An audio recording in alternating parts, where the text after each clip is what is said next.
Kaleshwaram committee, Kaleshwaram మీద విచారణ committee, Pinakapani Ghosh committee ముందున కేసీఆర్ హాజరవ్వాలి. కేసీఆర్కి కూడా డేట్ ఇచ్చింది. ఇప్పటికే హరీష్ రావు, ఈటెల రాజేందర్, కేసీఆర్ ఏమవుతుంది, హాజరవుతారు, ఏం చెప్పాలి, ప్రాజెక్టు నువ్వు అందులో జోక్యం చేసుకున్నావట కదా అని అడుగుతాడు. జోక్యం చేసుకోకున్నట్టుంటాడు ముఖ్యమంత్రి అన్నాక. ఇంతకుముందు ఉన్నదాన్ని దారి మళ్లించావు కదా అని అడుగుతాడు.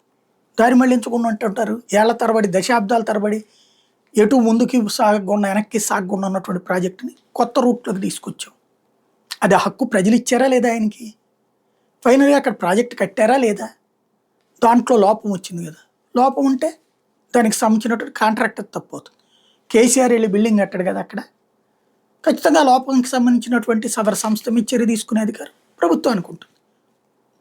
ఒకవేళ కనుక ఆ సదరు సంస్థ మేము కేసీఆర్కి డబ్బులు ఇచ్చాం, లోపాలతో కట్టండి అన్నాడు, అందువల్ల కట్టామని చెప్తే మాత్రమే కేసీఆర్ దోషవుతాడు. లేకపోతే ప్రాజెక్టు కట్టిన దానికి కేసీఆర్ ఎందుకు దోషవుతాడు?